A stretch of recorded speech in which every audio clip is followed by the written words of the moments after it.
Welcome to the TCH Advantage. I'm Brett SHOOP, one of the host pros here at TCH Industries. Today I want to talk about the 5 misconceptions that we commonly see here, not only at our will call counter, but on the phone as well.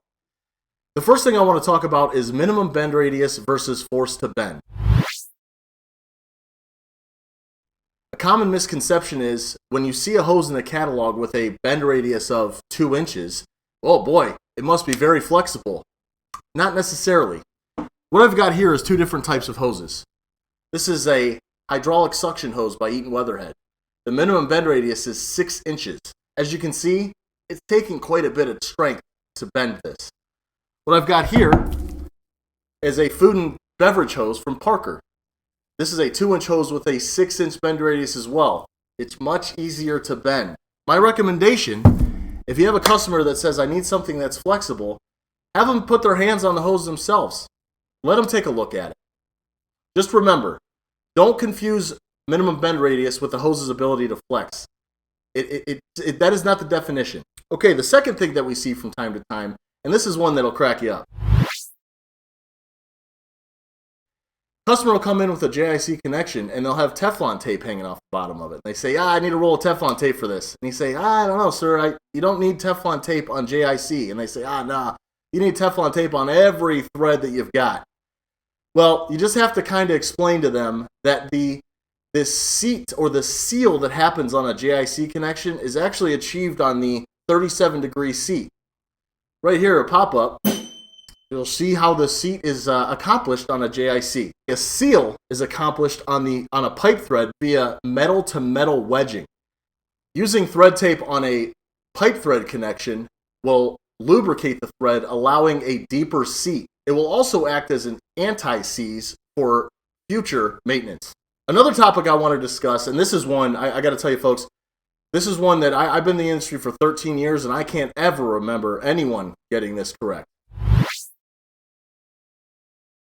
Let's just hypothetically say a customer calls and says, hey Brett, I need a 2-inch by 13-foot hose assembly with 2-inch stainless steel cam and grooves on each end, but it's got to be rated to 500 PSI. Well, here's what we got.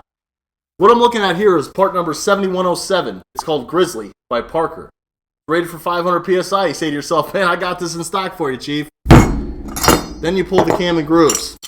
Here I have a 2-inch stainless steel cam and groove from our friends at Dixon Valve. Dixon Valve! Funny thing about this is, this fitting is only rated at 250 PSI. Therefore, if you crimp this end onto this hose, the hose is not rated for 500 PSI. This hose assembly is rated to safely work at 250 PSI. This is very important when you're speccing in a hose assembly. You need to let the customer know that the lowest rated component of the assembly is the rating of the hose. There's really nothing else I can add to that. It's just kind of a bang, bang. So now we're going to get into international threads. Now, international threads, let me tell you something. Oh boy, you kind of see everything out there. One of the biggest things we see is somebody says, hey, I got a metric thread. You say, well, what kind of thread is it? Well, it's a British parallel pipe. Well, if you think about it, British threads are measured in threads per inch. Inch is not metric. Metric threads are measured in millimeters or millimeters per thread. So when someone says to you that they have a British parallel pipe thread, it is not metric. It's British and it's measured in inch. And the fifth and final thing I'd like to discuss today, it's pretty cut and dry, but I figured I wanted to add in a fifth thing. It's a nice round number. Tubing and hose. Measuring the size or the diameter of a piece of tubing or a piece of hose, they're measured differently. Hose, as we all know, is measured by the ID. Tubing, measured by the OD. Now, when I'm working at the will call, and a gentleman comes in here with a brake line off of his Honda, and he says, man, I want to change this into hose. I've had enough of trying to bend this steel tubing in there. You say, all right, sir, well, what size is it? Well, I measured it, and the ID of it is 1/4 inch. Well, hang on a second. What is the OD? About 3/8. So you want to use a 3/8 hose to correctly convert the length of tube into a hose assembly. Hey, listen, folks, it's been great. I appreciate your time, and we'll see you on the next one.